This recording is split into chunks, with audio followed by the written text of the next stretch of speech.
ولد أكرم زاتري في صيدا بلبنان، وأنجز أكثر من 40 عمل بالفيديو والفيديو انستوليشن، وهو أحد الأعضاء المؤسسين للمؤسسة العربية للصورة، وهي مؤسسة غير ربحية تهدف إلى دراسة تاريخ التصوير في الشرق الأوسط وشمال إفريقيا عن طريق تسجيل وتوثيق تراث المنطقة الفوتوغرافي وتجميعه والحفاظ عليه. طور زعتري مشاريع أساسها البحث تتعامل مع الصورة كشاهد على الذاكرة. عرضت أعماله بشكل واسع حول العالم في تمتد، بناية البندقية، فيديو وموما، دوكيومنتا، مكبة، برشلونة، ودارة الفنون. وحصل على الجائزة الأولى من مهرجان فيديو برازيل للفنون المعاصرة في ساو باولو. أترككم مع أكرم زاتري.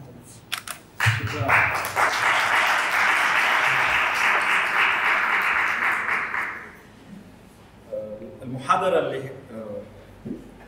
اللي رح ألقيها كتبت لكتابي الأخير اللي اسمه Against Photography، وهي مكتوبة باللغة الإنجليزية.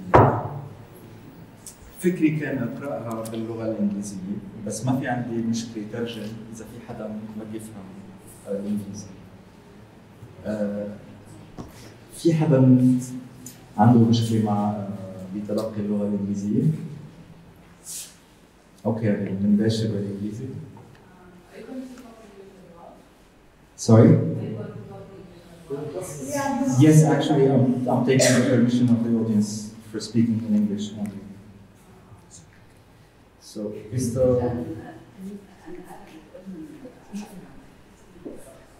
it seems يبدو إنه الكل بيفهم اللغة الإنجليزية.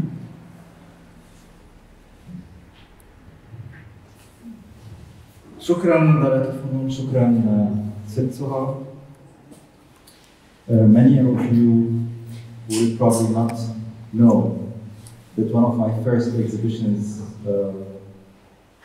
was at Dara الفنون in 1999. It was called And this is not the first time I speak, because I gave a talk in 1999, towards the end of 1999, when we launched the book that was called The Vehicle, which was also co-produced with Dara. And I don't know if it's fortunately or unfortunately, the book has been out of print for years. So you can't find it, maybe you find it if you find a few copies at the library. So not only the support of Suha, but the support of a great man named Ali Maher, who was the director of this of the Dara back then. A man full of life, and maybe he exploited all the life that he had in a shorter period. But Allah. The name of the title of this talk is All That Refuses to Vanish. And it starts with this image. Nahla Haydous was killed in April 1996 in an incident referred to in Lebanon as the Qana massacre, when the Israeli Air Force bombed a UNIFIL compound sheltering civilians. More than 100 men, women, and children burned to death within minutes, such that it was nearly impossible to distinguish their individual remains. Very quickly after the ceasefire that followed the attack, political and religious authorities met and agreed with UNIFIL to bury all the victims in a single mass grave at the location of the bombing. Irrespective of their gender or religion, victims were all buried together. Immediately following their burial, portraits of individual victims, printed in different sizes and sometimes cut out of pre-existing group photos, then mounted in collages and framed with what was available, covered the grave. And this is one of them. Nahla's portrait was framed by her family and placed on the grave. They had applied colorful plastic flowers around her face, literally glued onto the surface of the glass to cover her visible hair. Haydous did not wear the scarf when the portrait was taken, but because she wore it when she was older, her family found it inappropriate that she appear in the photo in public, head uncovered. Therefore, as you see, to cover the hair, and instead of photoshopping in a scarf, they decided to place these flowers. Such a photograph is a perfect example of a production and an aesthetic that evolved out of urgency and were shaped by prevailing local customs. The framed portrait as an object is in harmony with its original social habitat. It may not be perfectly vernacular photography, but it is indeed vernacular something not far from photography. It is a vernacular assemblage of elements that produce an object of portraiture that is photographic in its initial form, but rectified, amended, or transformed by its users to suit a specific occasion. The original portrait was intended to hang at home in the family's private space. It is not a portrait that Nahla or her family would expect to see in public. Representations of martyrs are expected to have a level of dignity, normally associated to the cause they represent. And in this specific case, they are also an integral part of the larger site-specific photographic monument that was created at Ghana at the site of the grave. When I encountered Nahla's portrait in 1996, I was drawn to how local customs shaped the outlook and the aesthetic of the portrait. It struck me how little I knew about South Lebanon, which is where I come from, and how little I knew about dressing up pictures for an occasion. Had I encountered this portrait without learning the story behind it, I would have thought that flowers were some kind of influence of Mexican tradition, or simply a decorative crown.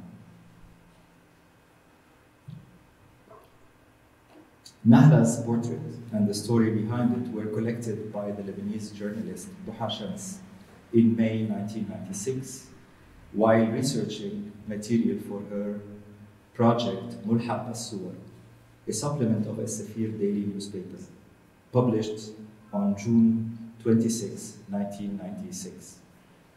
This issue of As-Safir, the project, this supplement, remains a rare instance in the Lebanese press when a tragic event, such as this one, was commemorated not through photographs of the event itself, but through a secondary photographic production that evolved very quickly within days. Consciously exploring the vernacular and its ability to provide insight into a poor, marginalized rural community, which remains, if not victim of an assault, almost absent from most people's consciousness in Lebanon. Friendship ties and my assisting Duha while researching these photographic documents at the time when the discussion about the creation of the Arab Image Foundation was taking place 1 year before 1997, made one of the AIF co-founders, Samar Madad, propose to her that she present this research at the Rencontre Photographique d'Arles in France. This is how this body of work became officially the Arab Image Foundation's first exhibition in summer of 1997. It was curated by Samar Madad and based on material and research by Duha Shams. So we're talking about a photograph or a set of photographs that the Arab Image Foundation showed at Arles, but before the official launching of the foundation, just because we had encountered at the same time when we were formulating the idea of the Arab Image Foundation, we encountered Duha Shams, and just happened that this project was pitched directly to be shown in the south of France. My interest in this picture, 20 years after its original appearance,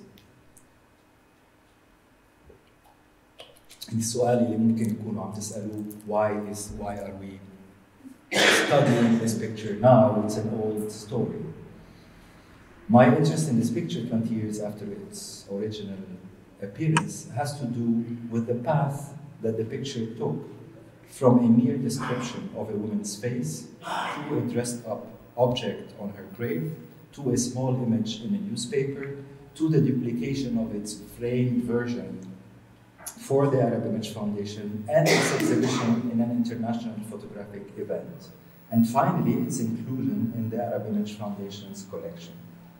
Such a genealogy traces the object's displacement from one habitat to another, cutting through multiple practices and modes of work, notably portraiture, journalism, art, interinstitutional loans, and photograph preservation. The traces that the transactions leave on the photographic object become part of it. To make an analogy that has nothing to do with photography, imagine you have at home a couch or a seat or a piece of furniture or a utensil or a kitchen that was made in 1755. Where did this object figure from there until today? If it's lived 350 years, you only own it from 30, 20 years, maybe 50 years, maybe your parents had it before, but I'm sure it has crossed different hands. It lived in different places, in different homes, maybe in different cities. Maybe it was bought or sold, maybe it was stolen, and this is exactly what I'm interested in while talking about photographs. So the idea of bringing in the genealogy of this specific picture is engaging with or studying the path that this picture has taken. Why? Because while doing so, you understand more about how images function in the lives of people. A photograph is not the same 20 years later. My selection of this photographic item as a sample to converse with today stems from my interest in non-photographic practices. Let's call them transactions that might leave a trace on the physical matter of a photograph or negative, to the extent of transforming the image completely. It is a direction and an interest that developed in my work gradually towards the end of my research for collections in the early years of the Arab Image Foundation. In the body of work entitled Against Photography, which is the exhibition that started at Cama in Barcelona last year, and for which I wrote this text, I tried to get hold of, make sense of, traces of photographers' work, or archival institutional practices, or traces of wear over time, erosion or bad conservation. I try to understand those phenomena and write with them a parallel history of the AIF. For some, the history of the AIF would start with the creation of the AIF in 1997, maybe with the members who joined in, maybe with the exhibitions that were that the AIF was engaged in. For me, I'm trying to look at the objects and look at the traces of the institutional action, let's say, that might have left a trace on the object and try to write with those a parallel history.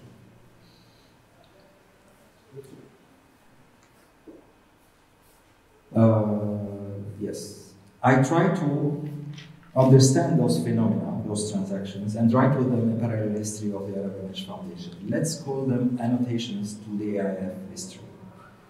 The idea is to close eyes while looking at a picture. The idea is to open senses other than seeing when facing a picture.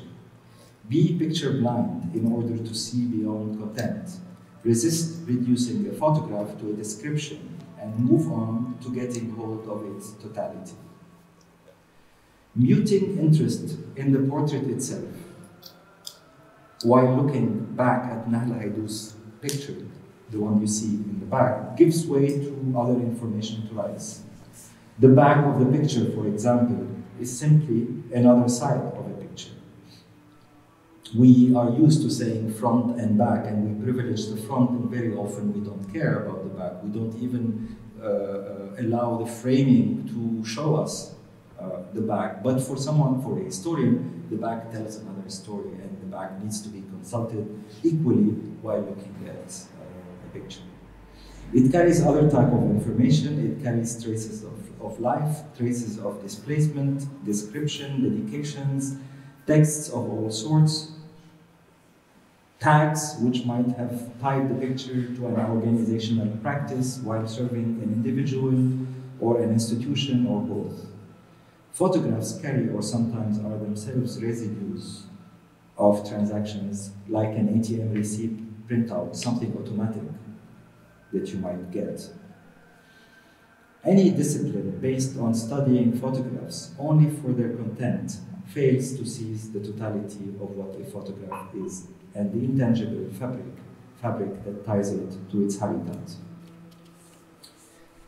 Looking away from the two-dimensional reproduction of flowers applied in the form of crown onto Nahla's portrait, reveal other peripheral yet equally significant information. If you look very well at the picture, there is one difference between this and that. Basically, what you're looking at is the same photograph. But between this and that, you notice that there's a little shadow on top of the picture. A thin shadow to the left indicates that the reproduction has been placed behind a mount. And looking further out, one step more, away from the mount reveals that the reproduction might have been framed. And another look away from Nahla's portrait reveals a typical industrial golden frame. When Duha Shams met with the families of the Qana victims with the exhibition at Arles in view, she asked them to make duplicates of the framed photographs they had placed at the mass grave. But this one was trickier. Normally, people simply went to the photographer who photographed their families or members of the family who died, and they asked for a reproduction of those pictures. They framed the pictures and put them at the grave. So it was easy when asked for a second reproduction of the same frame that they would simply ask the photographer to reproduce the same photograph, buy a similar frame, and frame it and give it to this journalist. But in the case of Nahla's photograph, it involved more work because they need to get, not only frame it, but they need to get similar flowers and place those flowers again to reproduce one that is similar. So they went for the shortcut. They simply reproduced the frame that had the flowers on it and framed it and gave it to them.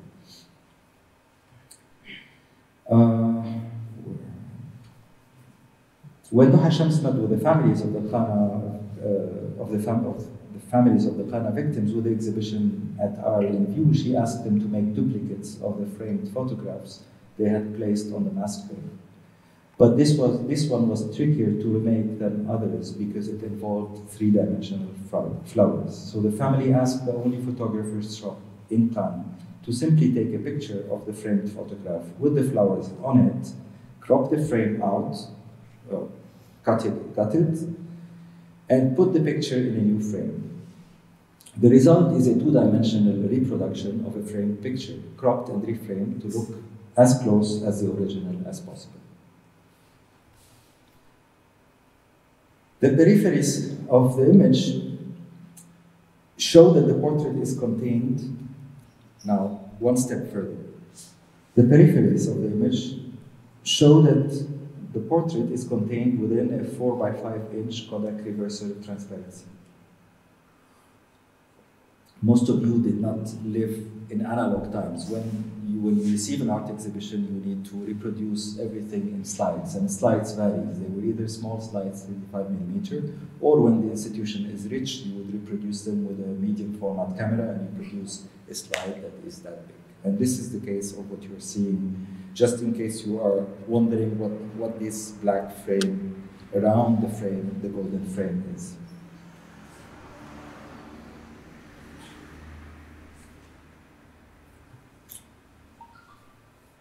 So, Kodak reversal transparency, which itself is a record of an institutional practice. It is a necessity while receiving exhibitions on loan, but also a necessity for a press kit in pre-digital times, For example, an institution like ARL, which reproduced this framed image, might have done a dozen of those slides. Because if a journalist wants to write about the image, we did not have electronic files back then. What you give the journalist with a press kit is 2 or 3 transparencies like this one.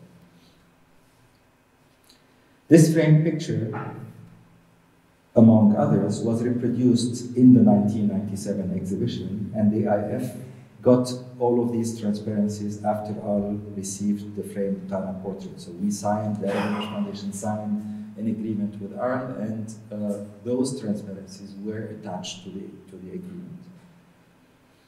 The reproduction was done with one source of light, and you can see that there's a shadow on one side of on the right side, as can be seen from the single shadow, and the frame is slightly tilted.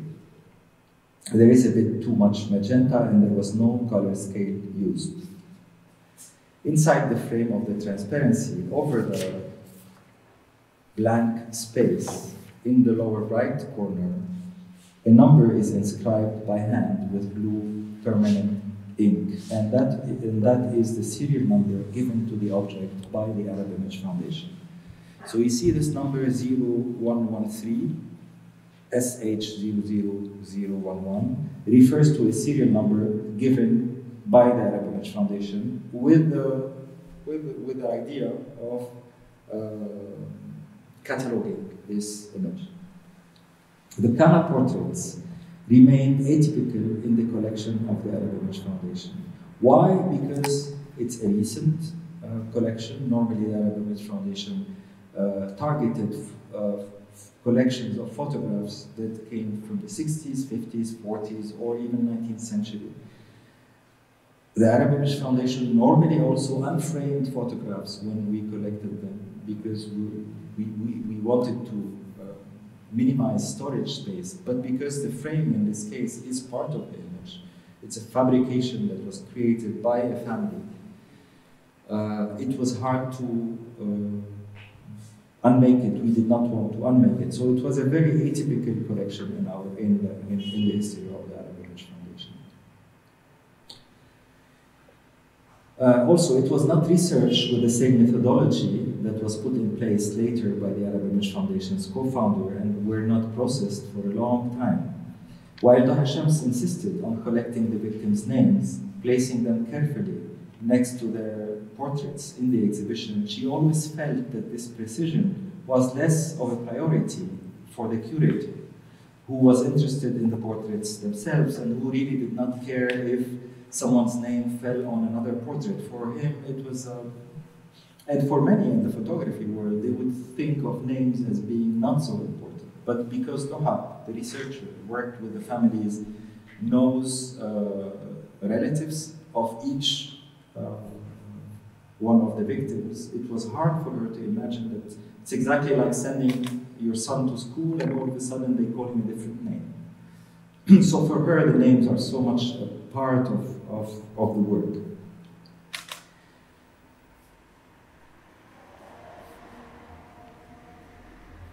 No one at the Arab Image Foundation cared actually to take note of Nahla Suhaydus's name, nor the names of other victims, as nowhere in the IF records was Nahla's name inscribed or transcribed. This text based itself on the original newspaper from 1996 and to get hold of Nahla's name. The collection was not given a number for more than a year, and this is why, despite the fact that it was one of the first collections that the IF received, it finally got the number 113, which meant that 112 collections were processed before it.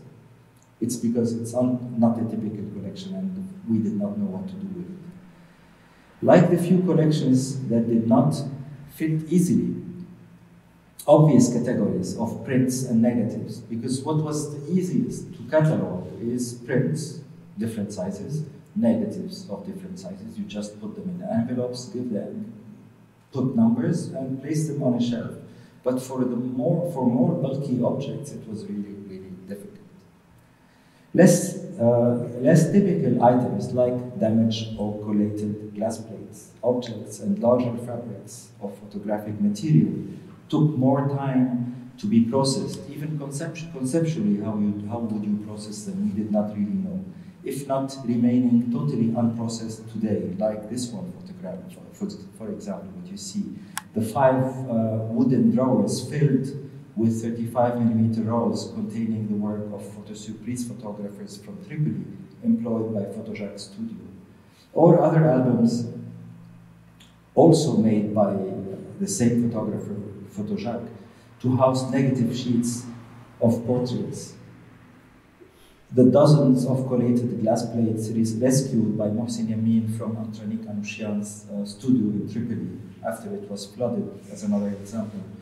Or the work of Radwan Matar, which the IF received on 35mm rolls housed in sleeves and in plastic folders.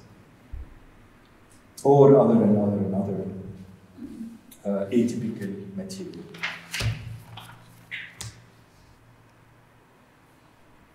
Photographic material around us does not only consist of photographic prints as we popularly know them. The Arab Image Foundation receives prints framed with bulky wooden sections. It receives stereographs, both negatives and positive. It receives transparencies, lantern slides, equipment such as viewers, cameras, and other storage devices like simple boxes, boxes of films and photo stock, photo paper stock, promotional material, photo index books, manuscripts, photo albums, and all sorts of negative types and formats. We are surrounded by so many negatives, the photographer's working place. I think that the Arab Image Foundation, 90% of the Arab Image Foundation is made of negatives. And we're so lucky to have negatives because nowadays the negative is a step that is missing in the photography of people. Now you take a picture with your telephone and you can decide to erase it. But in the old days, if you go to a photographer, he takes your picture. Next day, you come back to pick up your picture and you don't like it, you destroy it. The negative is still there. So now there's a record that for years we lived with that nowadays is not there anymore. So there is a step between us and our pictures that is not needed. This is why the work of the traditional photo studio is obsolete. We take our own pictures and we decide if we want to erase them or not. And if we decide to erase them, no one will have access to them. The negative often carries the traces of photographers' work, and without it, we would not be able to tell how photographers produced images for more than a century. A negative is equivalent to an engraved zinc plate in traditional engraving. Not only does it allow the reproduction of the image or print, but it itself carries traces of photographers' tricks and effects that might have been corrected, that might have corrected exposure mistakes or improved a picture, like what you see now. This is a photograph of a group. This is the negative showing a photograph of a group, but obviously the photographer was asked to isolate out of the groups one time one person and another time two persons. So what he had to do, he had to mask around the figure of this person or these kids lying on the floor and put the negative in the enlarger in order to print a picture without the group, a picture of an individual. It carries additional elements from other pictures sometimes as well, in case of collages. This is how they produced collages, for example. Photographers do not want their negative to be displayed because they carry details that they might not want to share simply. Sometimes it's a secret of the profession. They do not want to tell anyone else how they produce this effect. But if you go to the negative, you would realize how they produce this effect. So normally this is a very private thing. It has to do with the atelier of the photographer, and it stays there. Photographic material at the Arab Image Foundation includes much more than the material it received from researchers on missions or what it received as donations or deposits. Organizational and preservation practices at the Arab Image Foundation produce so many versions of images. So what I'm saying is that in the 90s, we received very often photographs from families, and in order to give them reproductions, to give back reproductions of the pictures to the families, we had to produce internegatives. So what I'm saying here is that we produced also in the 90s negatives of reproductions of prints, and these represent another catalog within our collection. So we have, of course, we have the work of studio photographers, the negatives that they produced of portraits, but parallel to it, there are negatives reproducing prints that we returned to people. So this is another layer of within the archive, and I relate those to organizational and preservation practices within the foundation. And why I'm bringing those up, because with them you could write another history of the foundation, a history of transactions, meaning I borrowed this from you, I put it here, I took a picture of it, and I returned it to you. So this is a transaction. And with every transaction, we have a historical record that is born within the organization. How would we be functioning with the digital images now? We're digitizing everything. We're digitizing everything, but tagging them differently, tagging the transactions. No, with the digital photography, we take pictures of negative. Like this one, what you see now is a digital reproduction of a negative. What you see here. So it remains a negative. It's and the digital reproduction of a positive is a positive. When you want to turn this into a positive, you have to take it to Photoshop and reverse it. We don't do that jump. We don't jump beyond the negative. A negative remains a negative on the database. If people want a positive out of it, they need to do it themselves. Organization, the Arab Image Foundation produced contact prints, internegatives intended to reproduce original photographs for their owners, and very often exhibition prints or reprints. Every time a record is reproduced, an organizational practice leaves a trace. Every time a record is reproduced, a producer has authored a new work. I would even say that every time a record is reproduced, something in it, or the knowledge of it, changes. In analog media, the quality of a second-generation reproduction is considered inferior to the original because it's less clear, mostly in video, with videotape, when you wanted to subtitle the videotape from machine to machine. Your subtitled version is one generation,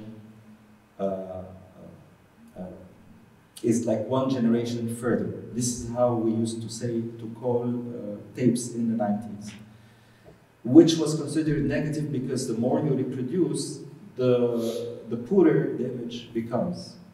But nowadays, if I tell you I have the last generation of iPhone, it's something positive. Whereas in tape logic, the last generation is the poorest.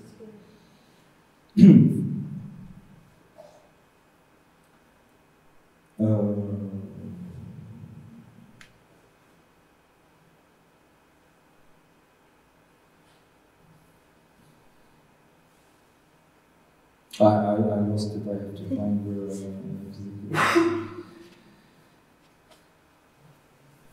Yeah, in analog media, the quality of a second-generation reproduction is considered inferior to the original. From a historical perspective, every later generation carries more information than the previous one. Haydut's portrait, for example, is a reproduction of a remake, a reproduction of a reproduction. Taking it as a sample idea to study is getting hold of the latest version or the latest generation reproduction available, and consequently the portraits belonging variously to social, journalistic, curatorial, institutional, archival, and possibly artistic practices. And if I show you this,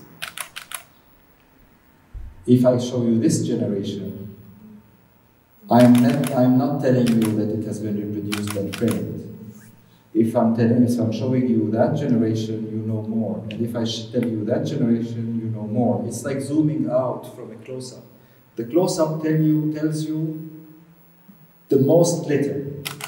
And the larger the picture is reconstructable, constructed, then you realize, oh yeah. And then there is a trace of the institutional numbering of this photograph. And therefore, inscribing that number is leaving a trace. And this is the later generation that I'm talking about. Every photograph is taken in a location, and unless it's a picture of the dark room, is physically printed in another location. But photographs end up elsewhere, in so many different places, in pockets, in drawers, in wallets, and they are meant to travel and live in the proximity of people. Diffusion is one of the essences of photography. They are given to friends, and they manage to get a life on their own, find the people interested in keeping them. But many inherit photographs of distant members of the family, of people they don't even know or recognize. Institutions end up custodians of family photographs of unidentified people, as in the case of the Arab Village Foundation. Many photographs are left behind in rented apartments after an old member of a family dies, for example. Many photographers' archives are thrown away after a photographic studio closes down. Photographs end up changing locations from one custodian to another. Their displacement very often registers on the body of images, the body of film, the body of glass. It is a misconception that photographs testify to the course of history. It is history that inhabits photographs, often over the course of time. At every dramatic shift that produces displacement, history finds its way to an image through the cracks and pores of sensitized emulsion.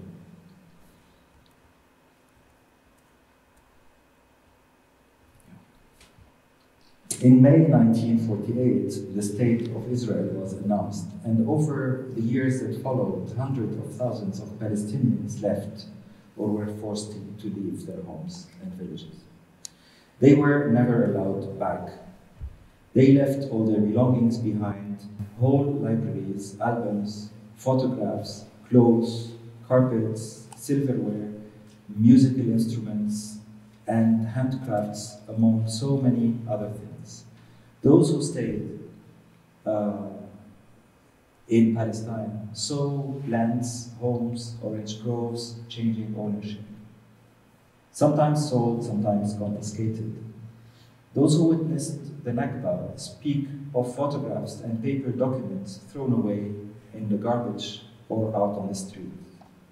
They saw homes, institutions, records or shops being looted.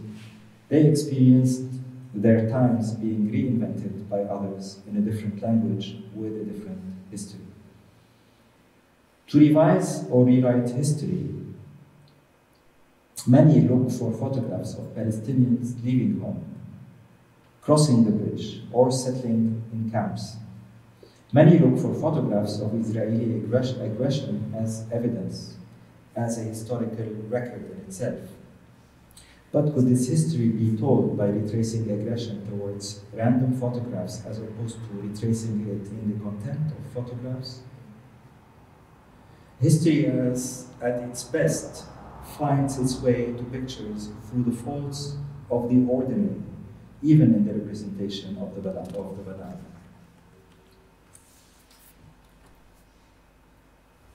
Palestinian Armenian photographer Antranik Bakerjian.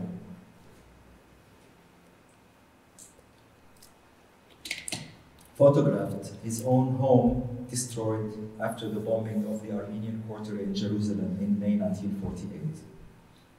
One of the few pictures he took in 1948 included a dozen teenagers, boys and girls, singing and playing music instruments while standing on a partially demolished stone staircase. Bakirjian himself identified this picture as, quote-unquote, neighbors singing over the destroyed home where I live. End of quote. Following this bombing, Bakirjian and many of his neighbors took refuge at the Armenian convent St. James. From then onwards, Bakirjian would take pictures of the fortification of the convent compound and the daily lives of displaced people inside. To attach to these photographs a press label would be to ignore the displacement of their maker and his darkroom. Bakirjian worked from home and never had a studio. He worked sometimes for UNRWA, by the way. He photographs his friends and members of the Armenian community in Jerusalem, accompanied people on trips in Palestine and Jordan, and was called to take pictures of religious occasions and ceremonies in Jerusalem whenever needed. In 1998, Ito Barada, an artist and a former member of the Arab Image Foundation, traveled to Ramallah and to Jerusalem looking for photographic collections for the recently created Arab Image Foundation. Bakirjian agreed, and I'm still impressed, and I don't understand how and why, but she met him once, she went to Jerusalem only once, and she left Jerusalem with the whole archive of this photography.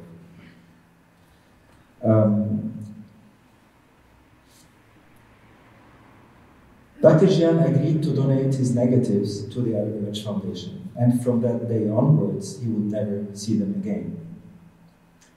Barada left Jerusalem for Paris with his collection. And again, I'm just trying to highlight the different transactions that happened through a photographic collection. From that day onwards, he would never see, Barada left Jerusalem for Paris with his collection of 35mm negatives. In Paris, she delivered the material to Fouad al-Khouri, a co-founder of the Arab Image Foundation, who lived in Paris and who was supposed to take them by hand to Beirut. Because there are no direct flights for those, I mean, if any of you don't know, you cannot come from Jerusalem to Lebanon. And Ito lived in Paris. She is Moroccan. She lived in Paris, where Fouad al-Khouri lived as well. So it was almost obvious that she would deliver this material to Fouad, who is Lebanese, and who would bring them on his next trip to Beirut. Al-Khouri had his own darkroom at home. He wasn't at ease with how the rolls smelled. They smelled strong gases. He gave them a proper wash and left them to dry. He has always done it for his own negatives. In Beirut, the negatives were received. They underwent a series of work processes. They were cleaned and numbered, and some of their content was used in Fouad al-Khouri's film Jour Tranquille en Palestine. It's a video that he made with a French filmmaker called Sylvain Roumet in 1998. A few years later, an Arab Image Foundation archivist noticed that some of the rolls had changed. The emulsion on a dozen rolls developed cracks and slightly moved off their bases, causing the distortion of the images on them. Other parts of the images disappeared completely, although the emulsion had not cracked, like this one, for example. Patches of transparency invaded some rolls, erasing certain spots on the emulsion, like a rash, like a skin disease, but not other rolls. Beyond recording events such as the visit of King Abdullah of Jordan to Jerusalem in 1948, which is this, for example, and Glab Pasha to the Armenian quarter in Jerusalem in 1948, which is this one, for example, or the summer camps of Armenian youth in Dara and other family occasions and the thousands of locations recorded on these negatives, the gelatin and the nitrate bases of these rolls, these structural bodies themselves testify to the instability of their historical context, and indirectly recorded their displacement.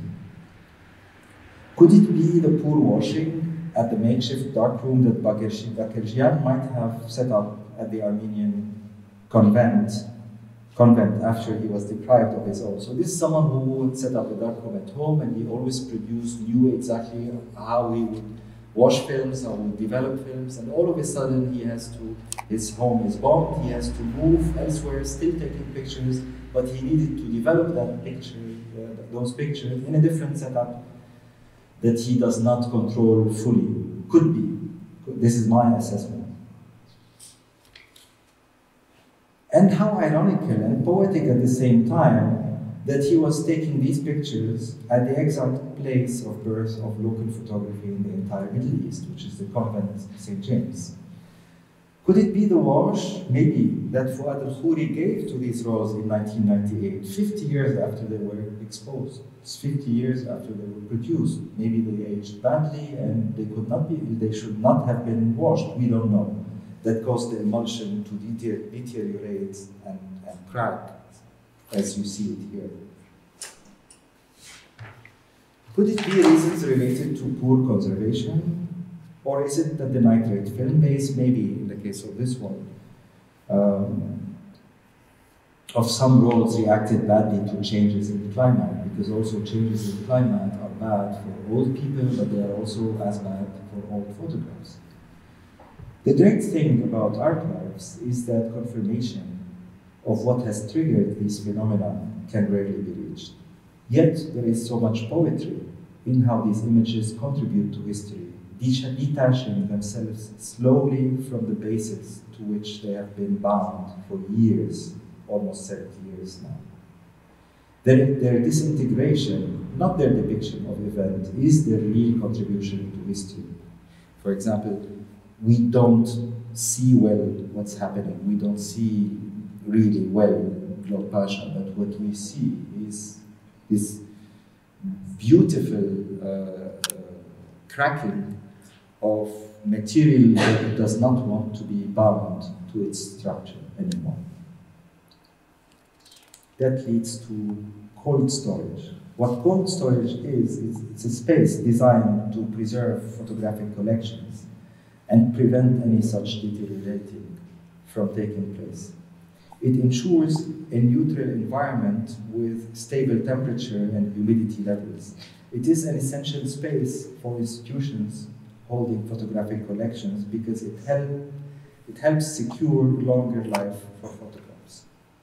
Besides protecting them from physical manipulation by taking them out of circulation, cold storage ensures that any chemical residues of film and paper development and fixing processes do not continue to act on photographic matter and hence cause the deterioration of the gelatin or paper on which the image is recorded. It also ensures that any unexposed silver that might have not been washed out in fixing would not continue to change or oxidize, thereby affecting the appearance of the recorded image. Those who have worked in a darkroom know how magical developing images can be, and no matter how scientific the explanation is, contemplating an object while it's changing in front of your own eyes can be mesmerizing. But we also know that some processes cannot be completely stopped in cold storage. No matter how controlled the climate is, some phenomena will be slowed down, but still continue to take place. Sometimes negatives continue to change even when kept in acid-free sleeves in a controlled environment. In 1948, Palestinian photographer Khalil Ra'ad left Talbiya, where he lived with his family near Jerusalem, and went back to Lebanon, where he was born. His studio in Jaffa, on Jaffa Road in Jerusalem, was located in an area that became a no man's land. In the years that followed, he tries his best to return and evacuate his photographic collection, but he was not allowed to. He learned later that his shop, where his carefully annotated albums were kept, had already been looted. But a significant number of his negatives were recovered when an Italian friend of his was able to make a hole in the rear wall of the darkroom space and rescue an important part of his collection. Raad opened a studio in 1889 opposite the studio of his colleague and teacher Garabet Krikorian. They both catered to Jerusalem's local community and an influx of tourists and pilgrims visiting the city, and were both known for taking photographs of these visitors in traditional Jerusalem or Bedouin outfits. Both of them offered traditional clothes, swords, accessories that tourists could choose from to wear. In 1998, Ito Barada convinced a French artist and collector of Palestinian costumes who lived in Jerusalem, Emmanuel Kleidman, to deposit with the Arab Rich Foundation a collection of negatives which included glass plates attributed to Khalil Raad. The plates represented portraits of groups in the studio, but also some portraits of groups posing at the steps leading to the Dome of the Rock, which could be seen in the background. It looked as if Raad himself, or maybe photographers working on his behalf, stood there from time to time to take pictures of visitors to the dome. In a probably similar way to many photographers who stationed themselves near the Sphinx in Giza, in Egypt, taking post pictures of tourists from a certain angle with the pyramids in the background. And you've seen those everywhere, in Baalbek, in every highly visited site. Kleidman's collection also included negatives that were attributed to another photographer from Palestine, a Zionist photographer and filmmaker named Yacob Ben-Dov, whose parents emigrated to Palestine in 1907. Ben-Dov photographed Jewish European immigrants there in 1920s and 30s, and his photographs were made for and used by Zionist propaganda. He photographed young European immigrants settling in Palestine, working the land and making their homes in what had always looked like a desert or a virgin land. Ben-Dov's photographs radiate with hope in a new world and with a modern outlook. They depict youth, virgin land, and modern machinery with which to work it, and show prefabricated European-looking homes. It was no surprise to see Ben-Dov's collection and Raad's negatives in the same collection. After all, the two photographers shared the same city from 1907 to 1948. 48, Raad had to leave. Ben-Dov stayed because he was Jewish until he died in 68. But their photographs described two different worlds completely. Kleidman's collection is probably the only repository space that these two photographers' glass plates shared. And it is not entirely clear how Raad's negatives came to be in Kleidman's hands, although Ito Barada's notes mention that he found the plates in the shop of an old Greek photographer who was going blind. As for Ben-Dov's collection, Kleidman mentioned to Barada that a student had found them in an apartment that had just been cleared and gave them to him. The collection was deposited at the Arab Image Foundation from 1998 to 2004, when Kleidman requested it to be returned. It was never donated, but it stayed there for a short period.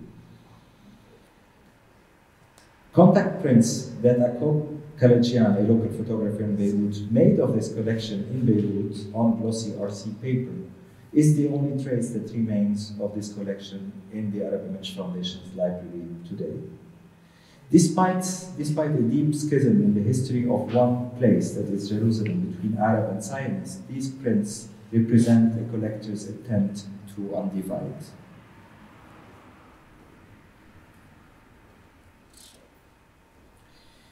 This is something else. A conservator's nightmare is to lose a collection he or she preserves. When you live in an unstable political system, when you have experienced war not so long ago and are still surrounded by it, the fear is concrete. When looting museums and archaeological sites has become a common practice in situations of chaos, such as Iraq, Egypt, or Syria, you wonder what would remain when significant records of human activity vanish. Would empty cases, for example,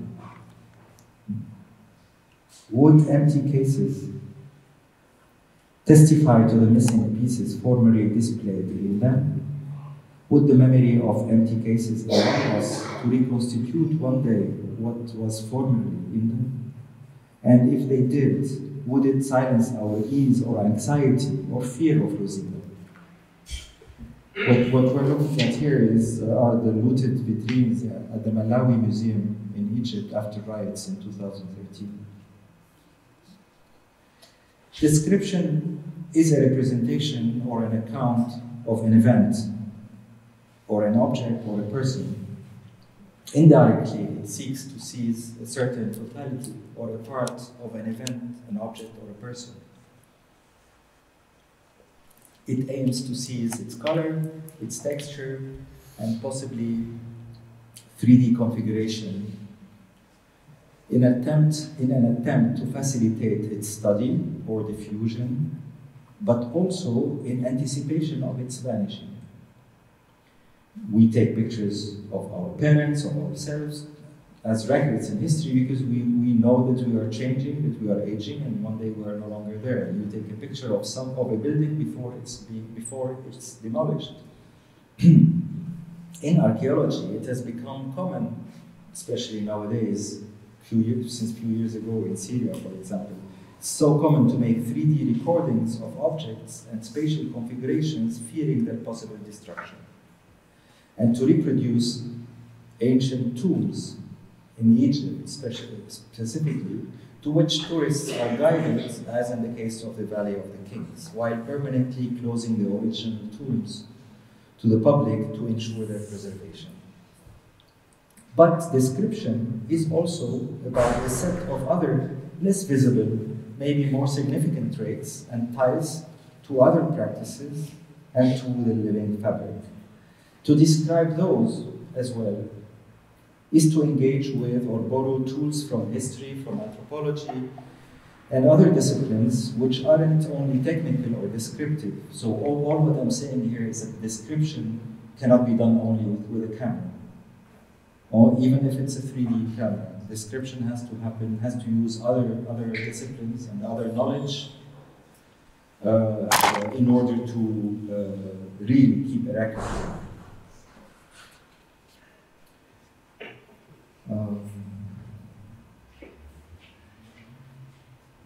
So borrow tools from history, anthropology, and other disciplines, which aren't only technical or descriptive, but rather analytical.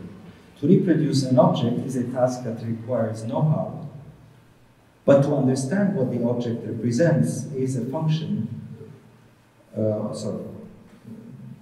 its function or how it came to be requires another kind of knowledge. Description in creative fields such as writing, art, and architecture involves utilizing all of those to create an informed object. Maybe that type of description should be called simply informed description, as opposed to technical description. An informed object, all of this is prelude to tell you what in my opinion are informed objects. An informed object is an object that is conscious of the material and processes that produced it, conscious of its provenance, its morphology, its displacement over time, conscious of its history, in the sense that it is able to communicate it. An informed object is already mobilized and activated. It cannot be a silent object. An informed object has elaborated a language of its own. Informed objects are objects that might be missing parts only to accentuate or highlight other parts. They might miss features or look broken up only to show inner parts, for example. An informed object is not a realistic object, but is somehow schematic. It functions like an exploded view of a machine, which is a representation informed by the inside of the machine, by its construction, and therefore able to explain it to its users. It functions like a model of a human body used in anatomy class.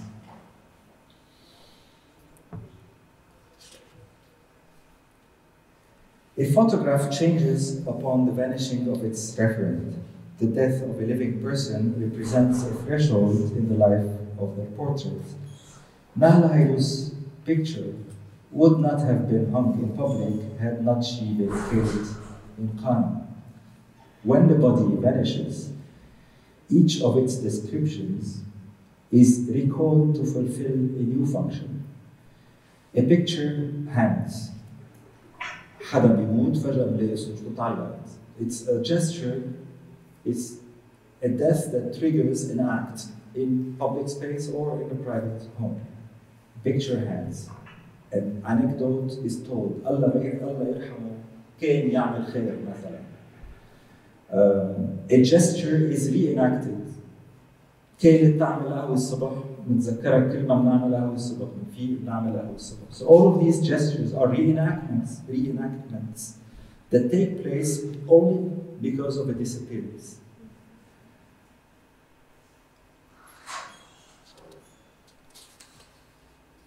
Each trait, there are so many ways to reenact significant traits of a description. Each trait would privilege a side or a story over others, as if withdrawing those others from description. How about withdrawing, to do the same thing, how about withdrawing the portrait of Haydous from the reproduction of the framed portrait, like this, completely? What would this image tell us? It tells us, don't look at the portrait, look at the making of the portrait. What would the frame tell us? What would withdrawing the framed object completely tell us? What would the shadow tell us about the missing object? And if the withdrawal continues successively, what would remain? Simply a 4x5 Kodak Ektachrome sheet shot on a film stock that is named EPP type 2252, discontinued in 2009. When you Google it, you know that it's been discontinued in 2009. It contained probably something that is not there anymore. Or is it simply the number 113SH? Maybe this is the memory of the object that is missing, that figured somewhere, somehow in the record of an institution. It is a trace, so it is a description. And it is a transaction at the same time. And what if even this Ektachrome leaves, was no longer there? Would the memory of a lightbox surface have anything to tell alone? In other terms, it's exactly the same thing. Do my eyes have memory? If I don't see that building anymore, did something register in my system about that missing? Do acid-free boxes in cold storage remember? Maybe you would be astonished to I've recently seen an exhibition of phenomena that happened in archives, and you see folders with pictures from the 19th century in a folder, and when they open the folder, they see the ghost of the picture, like something, a trace of the picture on the other side. So if the picture is no longer there, still there is a ghostly presence that is recorded on the other side of the box. And if there is an after image to every image, is it recordable? Is it retrievable? An after image is a visual impression of a vivid sensation retained after stimulus has ceased. An after image, in my argument, is photography. Over the past 20 years, the Arab Image Foundation has parted with significant photographic collections. Not only Kleiman's collection that was returned in 2004. They did not get burned or destroyed, but were simply taken back by their owners. Before the Arab Image Foundation was in a position to work on them or do projects with them, books or exhibitions. There was undoubtedly a slightly bitter aftertaste to every withdrawal, in the same way as there is an after image to every photograph that is no longer there. The Arab Image Foundation was born divided between an ambition limited in scope with a particular mode of generating collections through artists' desire and the sampling of local photographic history, and another ambition of becoming a repository of all photographic archives, institutional archives or photographic archives, or at least acquiring the rights to exploiting them or exploiting electronic copies of them, which the foundation could offer on a digital platform as part of an exhaustive coverage of photographic landscape in the Arab world. Two different ambitions that would have required different teams, different modalities of access, different communication strategies, and different mission statements. There were two ambitions which simply described two different institutions. Nevertheless, the fact that the collection spent time collections that have left, and in this case I am talking about collections that are no more in the custody of the Arab Image Foundation. Nevertheless, the fact that collections spend time in the foundation sharing the same space with other collections, even for a brief period, had an impact on the organization. Kleiman's collection was one of the first collections to be returned to its owner. Rifat Chaderi's collection, the Iraqi architect, was much larger in scale and was entrusted to the foundation at a very high cost that it was not able to meet. Collections of Egyptian photographer Van Leo, for example, which was on loan from the American University in Cairo, is another example of a large collection that IIF invested resources in, but could not work on as much as we have liked before we returned it. The IIF's ambition, being sometimes disproportionate to its actual experience and knowledge, skill and resources over the past years, compromised some of its negotiating power facing more powerful institutions. The unwilling return of collections sometimes triggered difficult questions, if not an urgent revision of its essential practices in collecting and preservation, values, and even maybe its own mission. Do we still collect photographs? It's a serious question that is facing us, and how, if we do collect photographs, how do we continue doing it? How to organize a collection of diverse origins and diverse groups of items? Do we mix collections or not? And when, if we do, when do we do it? What is the status of an object that is made with photographs but still insists on itself being an object, like a family album? A family album is not a picture. A family album is a tissue that includes pictures. What is the status of a non-photographic material accompanying a collection, such as the transcript, the text, a piece of furniture, maybe a camera, maybe boxes of photographic papers, something like that? These are questions that touch the essence of what photography is today, because people think that photography is specifically photographic, and what is photographic is not necessarily to be reduced to emulsion and paper or emulsion and film. I'm trying to call for a larger definition of what is photographic. If photography is description, how do we evoke it or even describe it? as a standalone object or as a transaction in a descriptive or in an organizational practice. These questions are eminent questions.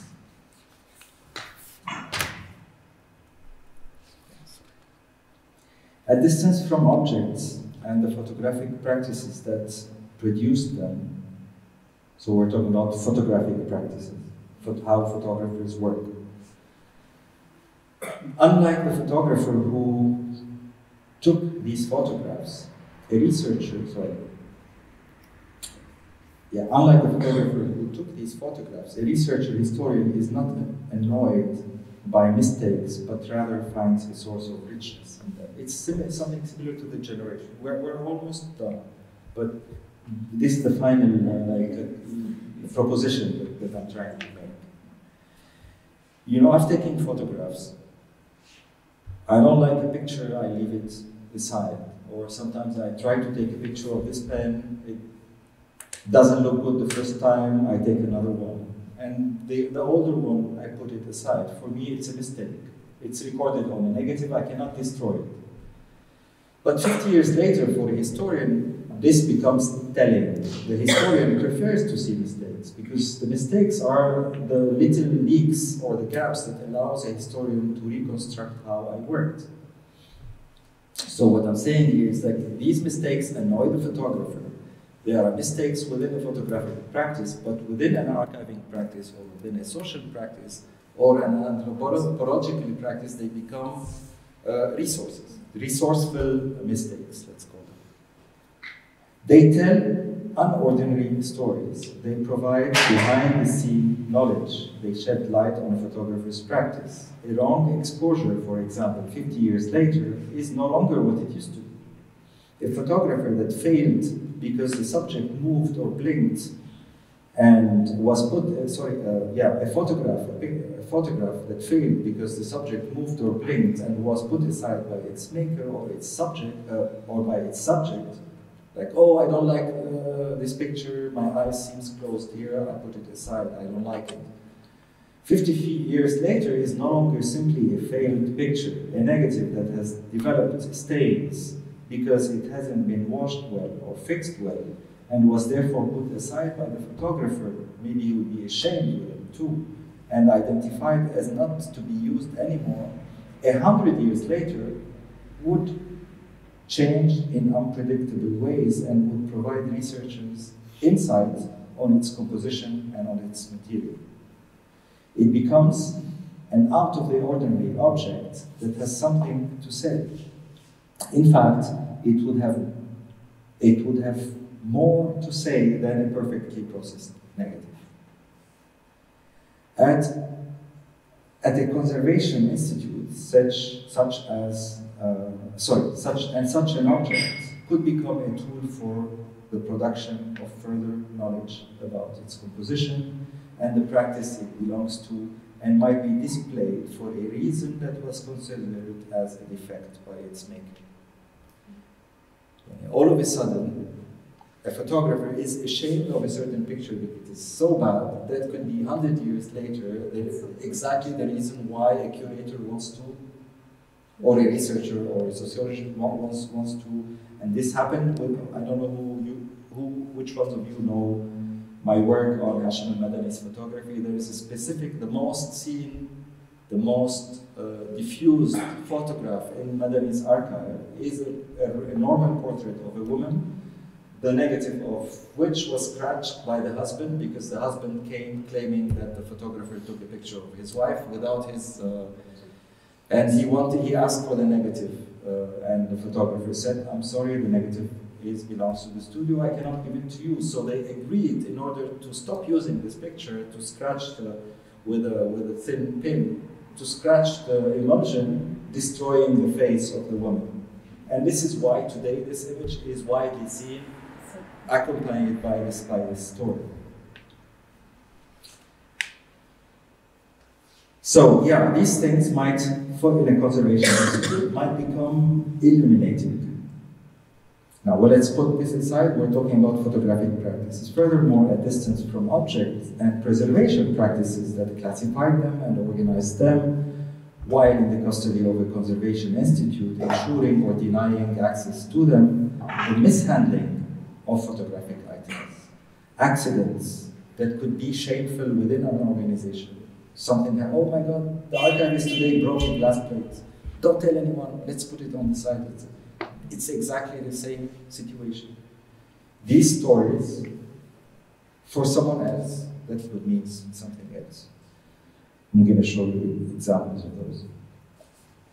Mishandling of photographic items, accidents, uninformed and insensitive organizational measures, the lack of vision sometimes, or the lack of planning, even an ambition that exceeds the capacity of an organization or its staff, and that might have left a visible impact on the collection, all seem less conflictual and less problematic when viewed as research material into the history of an organization and the development of discourse in it. It is a privilege to speak from a position of a historian while engaging in such an exercise, enforcing a healthy distance with, which is a first and crucial step for a historical narrative to unfold. Even through slippages and failures, and historians would only be its mediators. And what I'm saying is history, it would unfold, whether we want it or not, and it will find the people and the leaks through which it will impose itself. And historians are only agents to write it.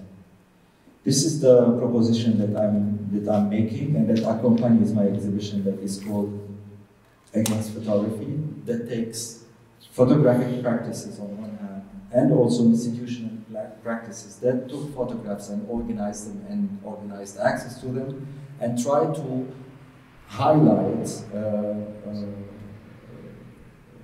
certain elements in them, try to compose them in order to tell more about the history of photography or the history of this organization. I engage a lot with the idea of the informed subject, of the informed object. And the exhibition includes descriptions, but also includes transactions. Very quickly, this is the shadow of the photographer is something that is omnipresent in family photography, in the history of photography. Very often, I mean, we are told at the same time, keep the sun behind you and take a picture, so the lighting of the picture is better, but we often forget that if the sun is behind us, our shadow will be in the foreground of the picture. So I engage with things like that. For example, here I removed all the shadows of all the players except the photographer, just to highlight the presence of the photographer as shadow. This is how the picture used to be, and this is how it is presented. So the exhibition takes time and plays with these ideas. And I construct like a 27 like a series of photographs focusing, taking close-ups of pictures only where the shadow of the photographer falls on the ground. I showed this at K21, and last week they announced this, they made an Instagram competition. I don't know if anyone encountered it. It's called Shadow Selfie. So they asked people to take to Instagram with their shadow in the foreground and in the frame, and I think they just announced the winners. Descriptions, also descriptions. There's an issue of class with photography, because photography could not have been afforded in the 19th century by the working class. So very often the presence of the working class irritated another class, and very often you see images of servants with an attempt of erasing one figure. You see here this ghost, for example.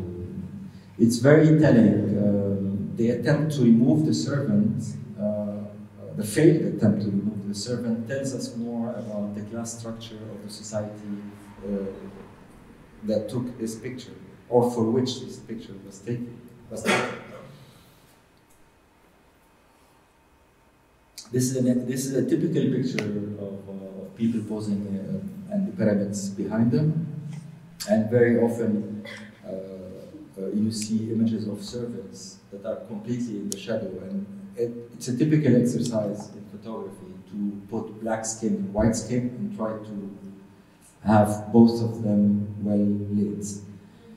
And of course, if they are both paying for the picture, but if the black person is not paying for the picture, that means that that it is okay if the Nubians in the picture look like this, for example. They are all in the shade, and it could have been so. It would have been really easy if the photographer told these camel caretakers to just move a little bit to be in the sun, but of course, because they themselves don't care to be in the picture or not, because they are not the owners of the pictures, they are not paying for it. It's this Lebanese Syrian family that is paying for the picture. So what I've done here is like this one is half in the light, this one too. So what I've done is simply I accentuated it. So what you see here is I blackened completely I sprayed the faces of the camel caretakers, and most people who come and look at the pictures don't realize that actually I've done it, because what they are looking at is the 3 figures on top, or 4 figures on top of the camel. The second part was history. The second part of the exhibition is the film that you see here, accompanied by another film called On Photography, People and Modern Times, which I did in 2010. And these two films tell the stories of the families from whom I took photographs in Lebanon, in Syria, in Lebanon, in Jordan, and in Egypt. And I'm sure if you haven't seen it, you'll see it tomorrow or later. The third was photographed as matter. And here I was interested in phenomena that happened to the matter of picture, the actual body of photographs. And in this case, these are 2 glass plates that were stuck to each other. They are different sizes. So one of them is that big, and this other one is that big. And they were taken by an Alexandria-based photographer called Garbis Nazaretian. Garbis left Egypt right when the revolution took place a few years later. Probably he left in 53 or 54. He was based in Alexandria, and he established Studio Roy. It's a famous photo studio. It was taken, he sold the studio to another person who did not care about the archive of Garbis, so he put it aside and he started working with a new clientele in a different perspective. And when I went and visited him in Alexandria, I looked at Garbis' archive, and I was really amazed by this. Of course, as very innocently, I tried to remove the plates from each other. Normally, you should take it to a lab, and then the lab should humidify everything in order to dissociate the 2 pieces from each other. But when I did this, it did clack. And because you see the sides, so it turned out that the smaller one, by being stuck on the larger one, has preserved the image, the emulsion underneath. So what I'm saying, this is the kind of information that I'm seeking. So here, I'm not interested in who are the people who are posing in this picture. I'm not interested in what was happening, what was the situation, who is this organization that invited the photographer to take the picture. I'm not interested in this history. I'm interested in something else that happened to the image years after it was taken, and has to do with conservation, and has to do with a specific situation. Another beautiful, and there's a lot of poetry in the archive. This is poetry for me. It's pure poetry. A smaller body protecting a larger body. We imagine that it's the father who's going to protect the son. It's the mother who's going to protect the son. Here it's the smaller part that is actually protecting the larger part. And this is a total coincidence. 5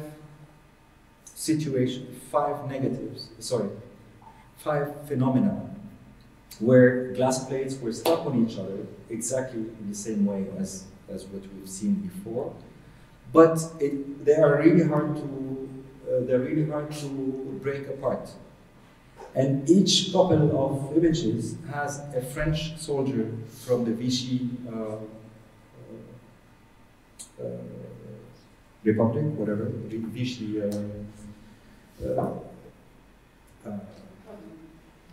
There's another name. Anyway, a Vichy soldier with a Tripoli-based civilian.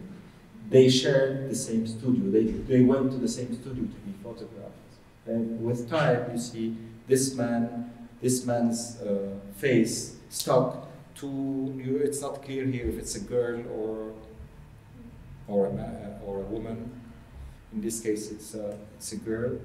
And these are bound forever, almost forever. And it's only thanks to these situations that you encounter that you realize actually that they shared the same space. They were military, they were occupying Lebanon, they were in a mandate, whatever you want to call it, they shared the same social space. Yeah, this is the picture that I told you about. These are the neighbors of Antranik Bakirjian singing on the damaged house of their... it's a different type of poetry, pure poetry as well. Well, these are the cities. This is a negative of Antranik Bakirjian, and these are the kind of... and this is a visit of King Abdullah. It's probably 1948 or 1949, according to his description. And these are phenomena that happen, and we don't know why. And we don't know where, and we don't know where, or which part of the negative is going to happen. This is another cracking of the emulsion. This is another, yeah. It makes a photograph into a painting, somehow. And these were produced as light boxes. So you see, I was interested in, not in the picture, so the framing was not intending to crop the exact photographs, but I was framing the incident that I was interested in, that was happening on the object. That includes the emulsion, that often includes the name of the brands of films, like safety film, for example. When Kodak invented the safety film, it was a departure from another type of film stock that was based on this explosive material. I just mentioned it somewhere. Anyway, nitrate. Safety film as opposed to nitrate, because if you take nitrate and you light fire, it explodes. Cinema Paradiso, if you've seen Cinema Paradiso, it burns because it's nitrate. Whereas with gelatin safety film, it would not burn anymore. It would wrinkle and transform into something else, but it would not be on fire. So all of these titles, when you transpose them into the Palestinian-Israeli matter in 1948, they are literally poetry.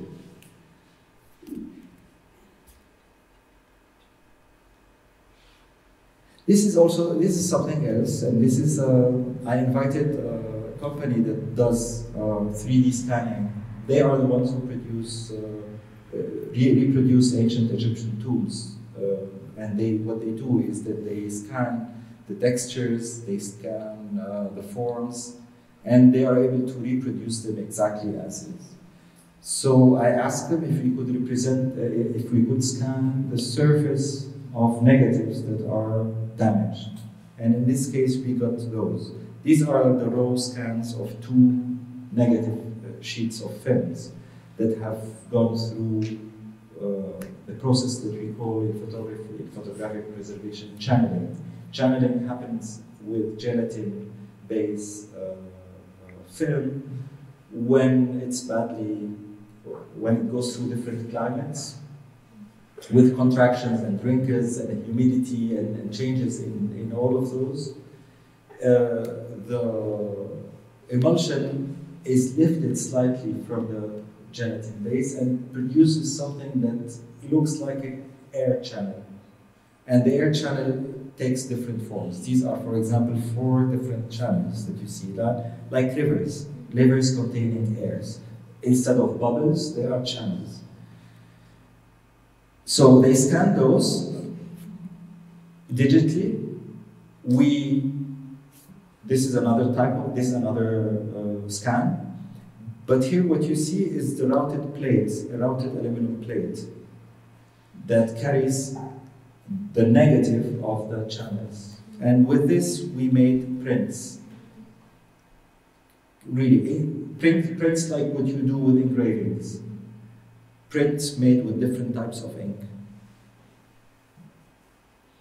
But what you have is abstract compositions recording not what is on the image, because the image has portraits of men, women, families.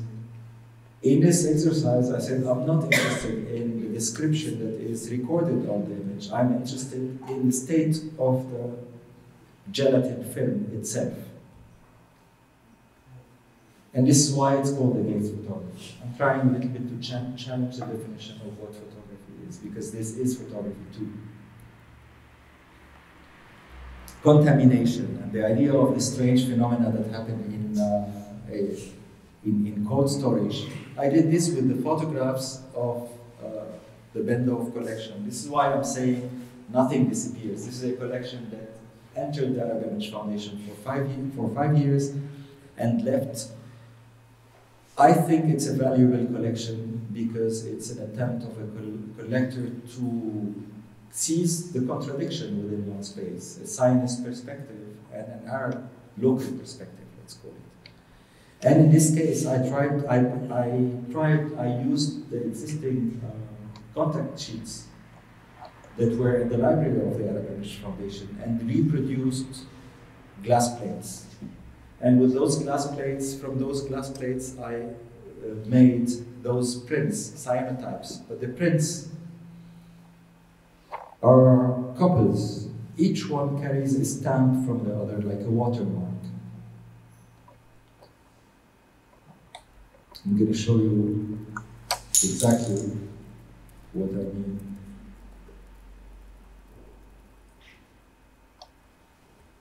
Sorry, yeah. This is one of them. This is, for me, a typical informed object. This is a glass plate. But on the glass plate, you see 2 things. You see a machine that is doing, what do you call it, working the earth. And you see ghostly presence of a group below. And what you see here is exactly the opposite. Is you see the group posing, behind them is the dome of the rock, and you see a patch like a watermark. You don't understand what it is unless you see that, and then you understand that it's the machine. So I'm trying to do these kind of gestures. And this is engaging, when I say engaging with history while producing work.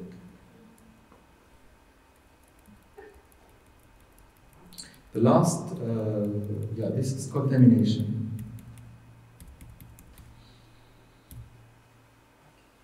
These are further images. Yeah, another example of contamination is in a way to bring up the collection of Rifat Shaderji, the Iraqi architect. This is a beautiful collection that included his architecture index sheets. These are A4 sheets that included photographs of the buildings that he built basically in Iraq, Kuwait, and Abu Dhabi. And this is a collection that left to the MIT Allah Khan Documentation Center because he donated it later to them. And because of this short passage, I created this, inspired by the so many phenomena that takes place in cool storage. I imagined those folders, and actually I produced those folders. So these are not pictures, they are folders that you look at and see traces of pictures on the edges.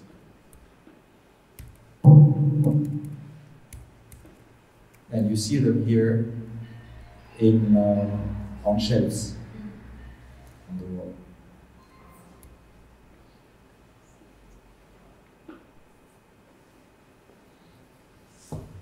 Let's stop here.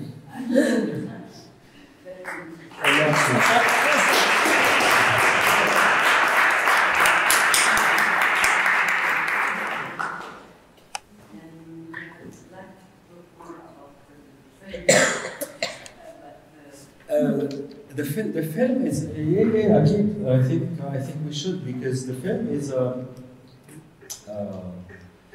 I think embodies all of those ideas, but roots them in historical situations. It is about what we lose or what we are dispossessed from, but that it's still very active in our system, in our daily. The film starts with two tragic testimonies of an Armenian fleeing genocide in the early century Ottoman Empire, going to death, and on the other hand, a woman talking about how she left Palestine and what she left behind, a life basically. And throughout the film, there's this talk about photographic objects that were lost and that were seen by people either thrown away on the street or in garbage cans. It's a very violent history that refuses to vanish, and this is why the text is called all that refuses to vanish. In a way, I think he finds a way out and finds a way to be written. The film ends with Abdeslam Ajaili, who is this amazing figure, a writer, but also at the same time medical. He was a doctor. He was from Raqqa. He lived in Raqqa throughout his life. In 1947, he became member of the Syrian Parliament, and he was in his early 20s. And he decided to volunteer to go and join the Liberation Army in Palestine. And he wrote a beautiful book about that period, about all his disappointments. Anyway, besides all of this is besides the point. I'm interested in him because he had a camera. Because he decided to take. He loved photography. He was learning photography. He owned a camera. He took his camera with him to Palestine and he photographed his friends. They look like Boy Scouts, frankly, when you look at his collection. It's a beautiful collection. I always thought, what would I do with it one day? And it found its way to this film because I think it perfectly ends stories of dispossession and struggle, specifically relating to the 20th century. And I think photography is, as I said, is bound to the idea of dispossession. And it's there because I don't know if you know Nabiha Lutfi. Do you know Nabiha Lutfi, the filmmaker? Nabiha is a very dear friend, and one time she came to me at the Arab Image Foundation after having given me I'm going to show you this short clip of the film. Nabiha is known to be the first woman who studied cinema in Egypt, in the university. But Nabiha is from صيدا, from Lebanon, She is born into a militant family, an important family, and she and her two sisters found their way to Egypt, and they lived in Egypt in the 50s. She gave me very nice pictures from her album about her in different cinematography classes. So you see the lighting as very expressive, expressionistic even lighting, and you see her in.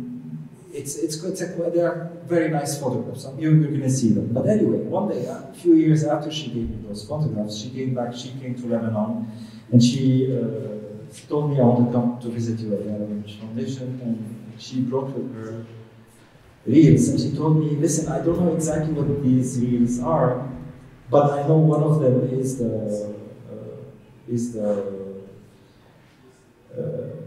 Burial of Marusa.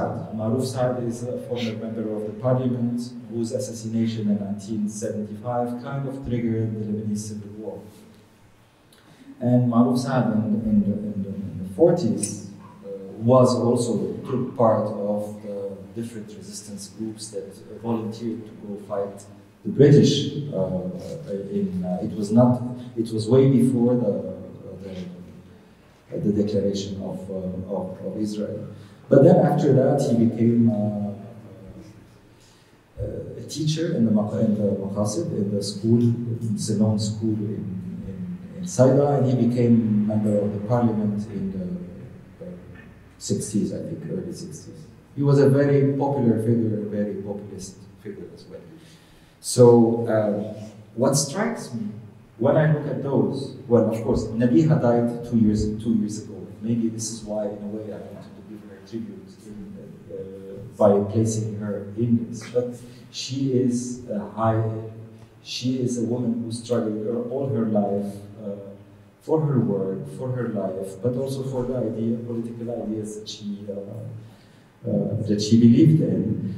And because of her relationship with this figure that is Maruf Saad. So when I looked at those clips, there are Super 8s that she did not shoot herself, but she was entrusted with this material by the son of Maruf Saad. When I look at this, I was struck by one specific scene. It's a scene of the son of Maruf Saad, Mustafa. On his left hand, Kamal Jumlat. On his right hand, Josh Howie. Josh Howie was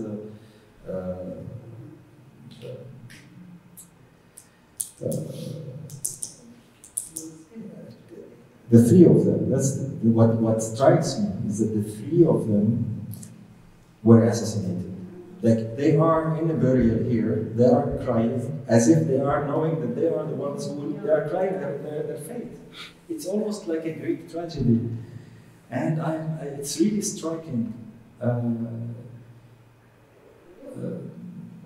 mean, Josh Howie was the president of the Communist Party. Kamal Jumlat is the Progressive Socialist Party, and they're all Nasiri Arabists, killed one after the other. And this is why I decided to do this shot. So I'm going to show it to you.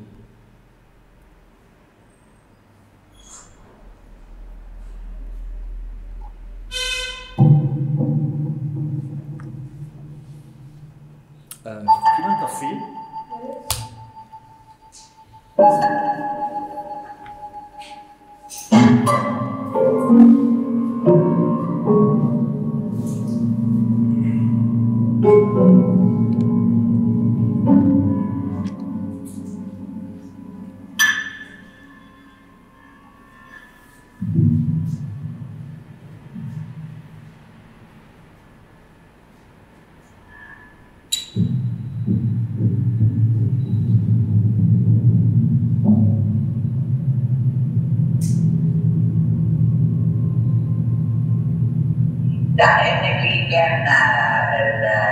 الجامعة كان فيها طبعا تحرك طلاب كبير بسبب الفردات، وصار في مظاهرات وبين الجامعات قوية كثير، وكانت واجت الإدارة سكرت كل الابواب. بحكي لك بالتفصيل انا يعني كيف. لا هي في ست انا كثير يعني مهمه كانت وقتها بالحركه الطلابيه اسمها موقع. طلعت هي على الباب الحديد وفتحته للشباب، وحتى اصيبت باجراءات ضوء على المستشفى. طلعوا من البعده ومشوا مظاهرات. الاداره اخذت قرار انه كل الطلاب اللي شاركوا اما يفصلوا او يجمدوا، يعني بصيروا عرفت كيف؟ بيتجمد دراستهم او يفصلوا. هلا حتى فكره التجميد كانت بتخوف انه ممكن يرجعوا يوقفوا لك دراستك بالنص. هلا جمال عبد الناصر اخذ قرار انه كل الطلاب اللي فصلوا من الجامعه الامريكيه بده ياخذهم فورا بالجامعه القاهره بدون بجامعه مصر، يعني بالذات القاهره بدون اي امتحانات، يعني بالسنوات نفسها اللي دخلوا فيها. فهن ما احنا بيها كانت صفهم تقريبا، فاجت لهم دغري دخلت قسم اللغه العربيه بجامعه القاهره. يعني نبيها بعدين بعد ما عملت فتره درست كليه الاداب، اقترح عليها انه انت ما دام بتحبي، كانت من زمان هي ناويه تروح على فرنسا تدرس فنون، هيدا هي وصغيره، وبعدين ما يعني كانت الاجواء كلها مش كثير تسمح بهيك مثل هلا كل الاولاد مسافرين. فحتى الجامعه الامريكيه كانت بعتقد بتذكر في ثلاثه كانوا هي وصاحباتها اجوا، كان هيدا شيء بالنسبه لصيدا كبير انه جامعه مختلطه هيكونوا فيها هي ونهدى صيران ورفيقه بنت صاحبتهم، يعني صيدا انا بنسى الاسماء معلش. هي بالجامعه طبعا تعرفت على الدكتور علي مختار هون، وكان هو عم يدرس طب وصار في علاقه بيناتهم. بس قبل فكرت هي ليه ما قالوا لها ليه ما بتدخلي واحد من اصدقائها كثير يعني ناقدوا بادبي، قال لها انت ليه ما بتروح تدخلي معهد السينما؟ فراحت دخلت معهد السينما. كانت اول بنت تدخل معهد السينما في مصر، ما كانش في حدا ثاني.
على اساس انه يعني تبكي عمل الفيلم. طيب ده الاساس هو انسان جماهيري من النوع ده. هلا شو مفروض يعني جماهيري فوضوي او منظم، هذا شيء ثاني، بس عم نحكي انه هو بالاساس علاقته بالناس كانت كثير قوي.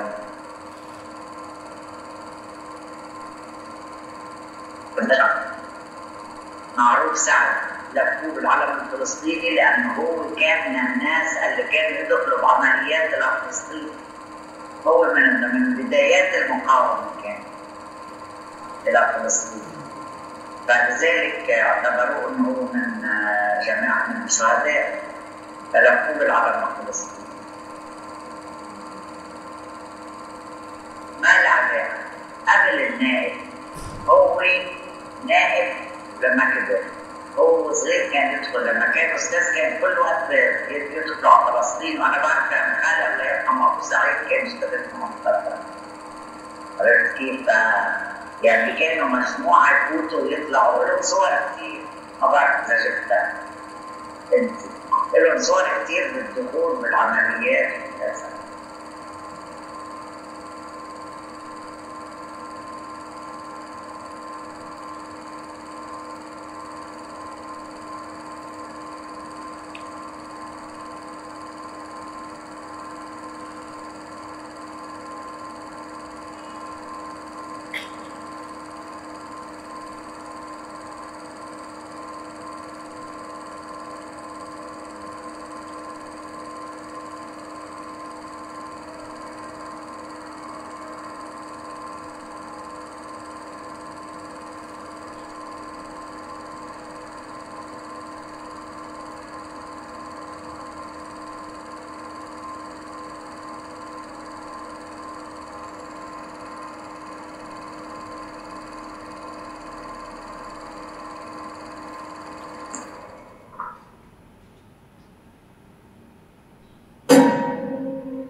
Yeah, that was for those who did not see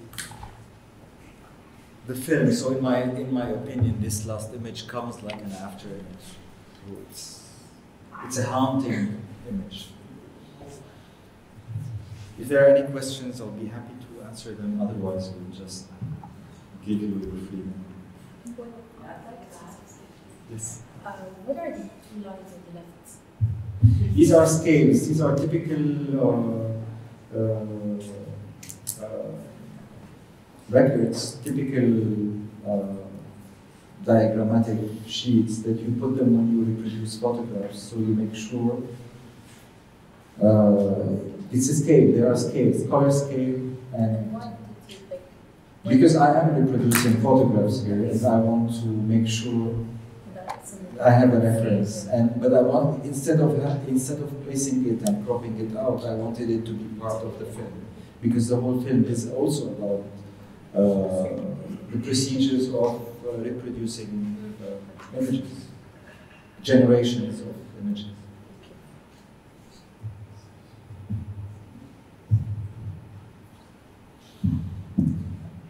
Please. Hi, so I wanted to ask you a question about your practice. Certainly it was provocative when you were talking about different things that the Arab Image Foundation does, archive, preserve, history, right? And Provocative in what sense? in the sense that like art came as the last one, and the implication being you're not sure how artistic practice works within the archive. But also when you were speaking about images in general, you kept referring to transactions. And I was trying to better understand what these transactions create. And one thing I think they create is value, in the sense that like capital money is value in flux. If you kind of push that proposition forward, you get to the fact that like maybe part of your practice is creating value for images that have been left behind. A key part of it is like historical, intellectual, etc. But part of it is also like money and monetary value from your practice. So I was wondering how you engage or like problematize this sort of. Yeah, thank you. Transactions can engage with money, but may not. Like in this case, I'm talking about transactions without talking about transactions that have returns. So it's not really like a bank transaction, but it's about like if I give this a number, that means it's already a transaction. So I have to register the number on them, and therefore I'm creating already a second generation. So this will not be seen, this photograph, let's say, will not be seen like it was seen in my grandmother's album anymore. Now it has a number, that means it belongs to a family, to another family of photographs. And the number references its presence in another body of work, let's say. Within the Arab Image Foundation, there was tension sometimes and less tensions other times with modes of preservation that I thought of as not adequate to a foundation that has our history, that has a history of research, engagements with artists, etc. And I'm not going to go into details, but this is why I did On Photography, People and Modern Times. On Photography, the first chapter of this study shows or tells stories of bodies of photographs. On one, it's made in two screens. On one screen, you see people telling me, you see this photograph like this, and then they will talk and put their hands up. And this does not happen in a conservation setup. In other terms, the moment the photograph leaves their owners and arrives in the foundation, you only touch it while wearing gloves. You make sure, it's in a way, it gets an aura that does not resemble,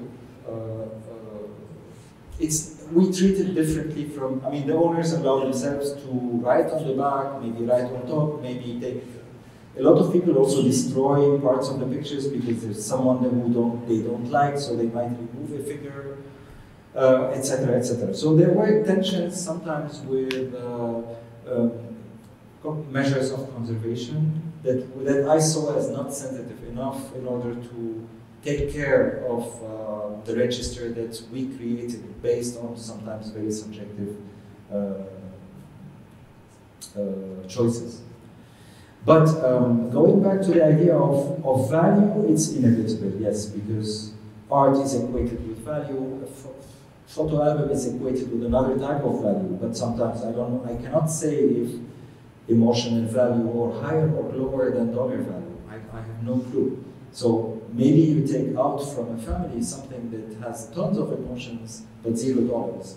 Maybe you give it tons of dollars but zero emotions. I have no clue which is which, but there is definitely a violent displacement in there that can be creative, but that can be destructive.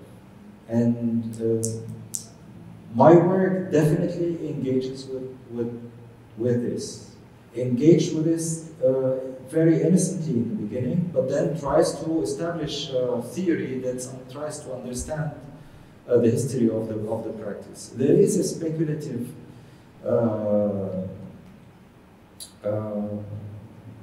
value in the archive, but speculative, creative, more than speculative financial. I would argue against the financial because both are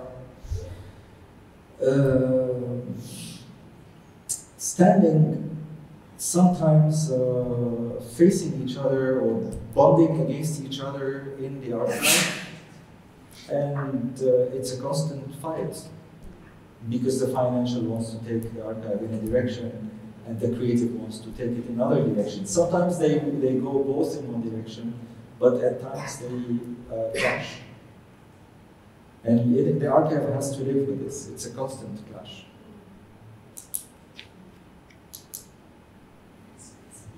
Yes.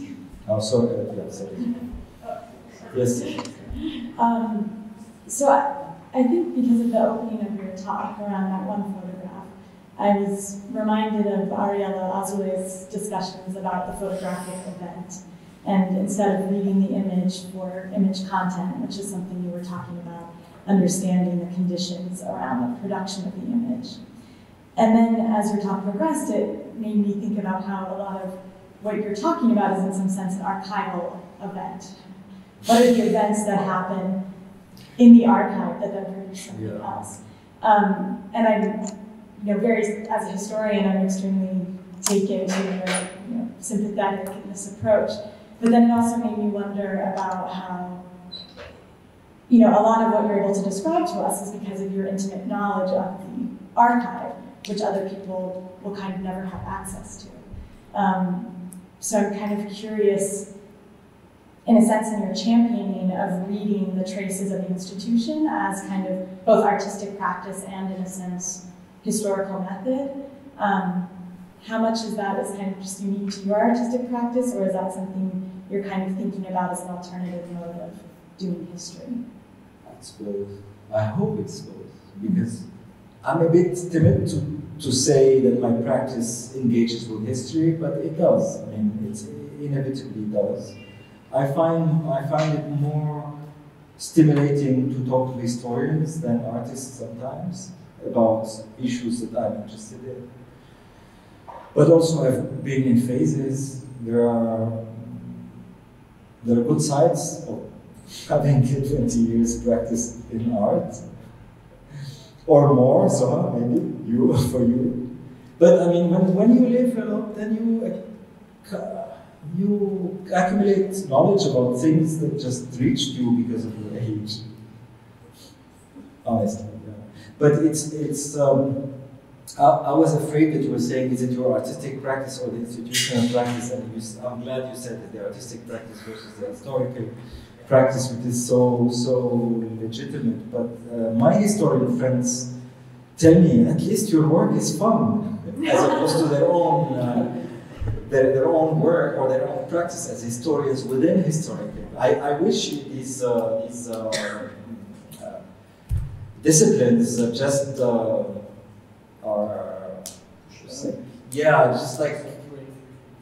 break into each other. It would be much nicer. All these great hypotheticals you were able to give about, was the negative affected because of this or this or this. Whereas a historian at some point, if there's no evidence for any of them, omits all of them. Totally. So it's, yes, as a historian, it is really refreshing because actually that history, is just as valid. Exactly, rumors are facts in history. They are not to be dismissed. So erasing a rumor because it's a rumor is like false news is history. It's not news, but false news is history.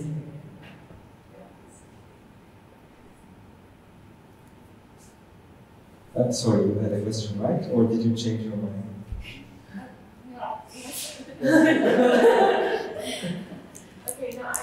You touched upon this that it's because I'm just wondering, how do you decide when a photograph is worth being archived?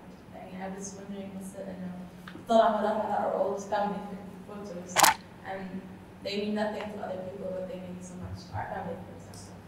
But then I was wondering, but from an outside perspective, they went with an intimate view of someone's lives, and that's something that's worth archiving.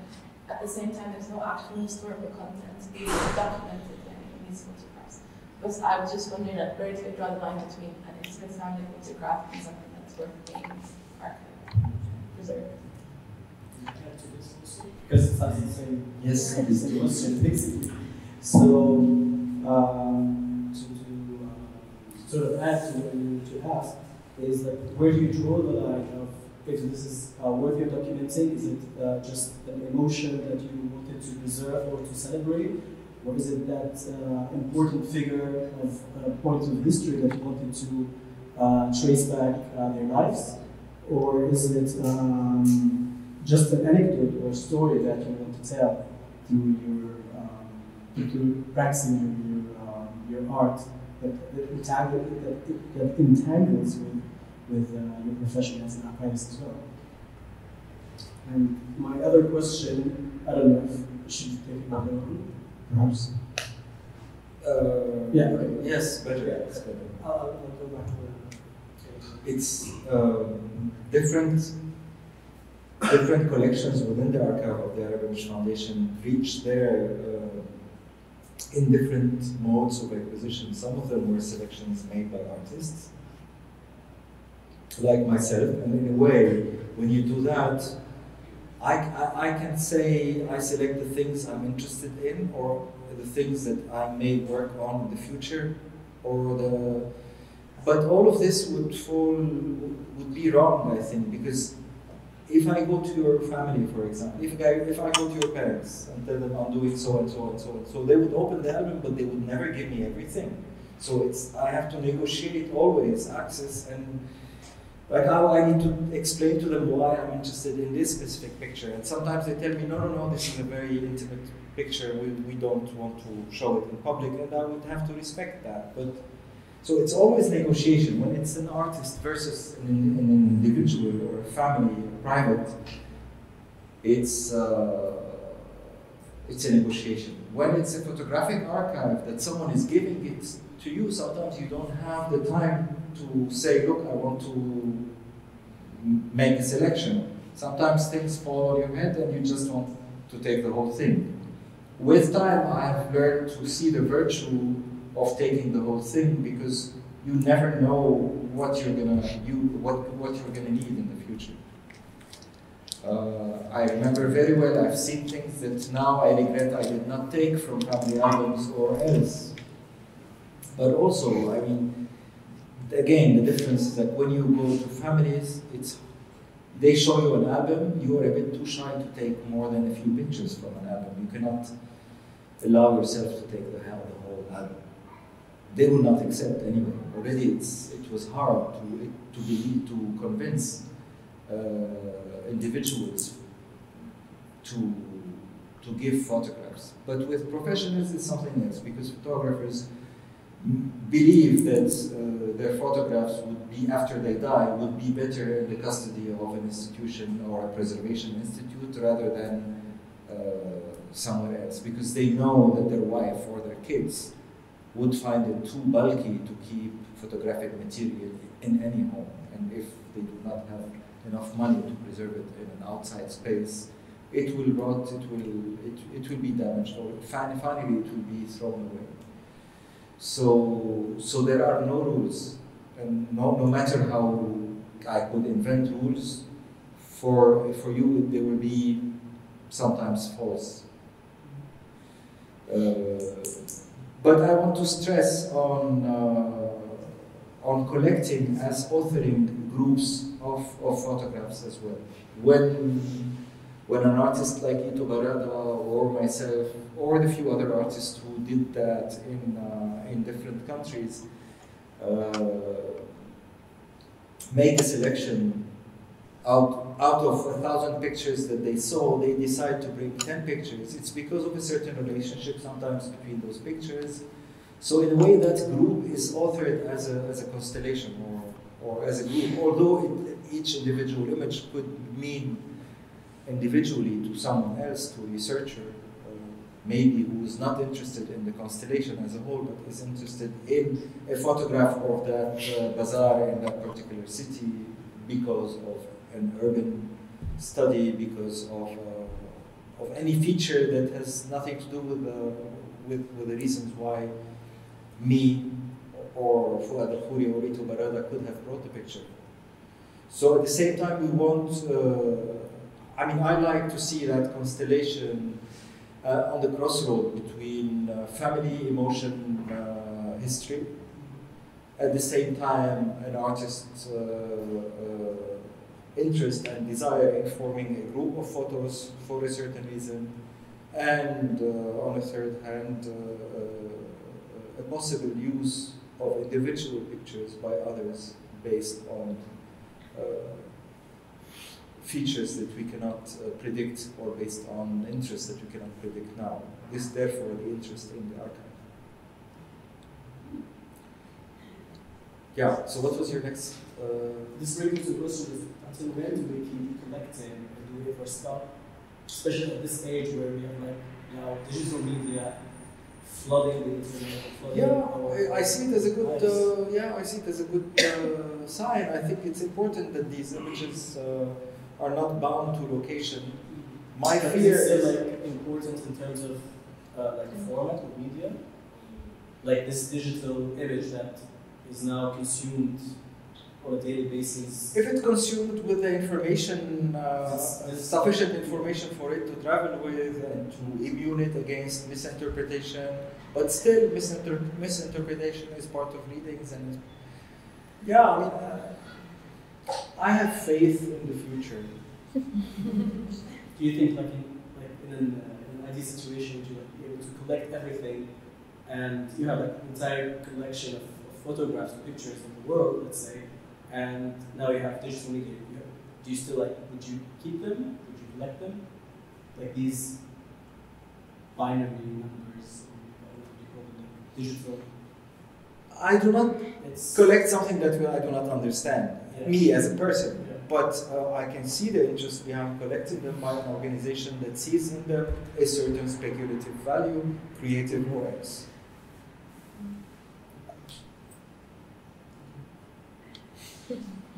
Thank you, Akram. Shukran. Thank you.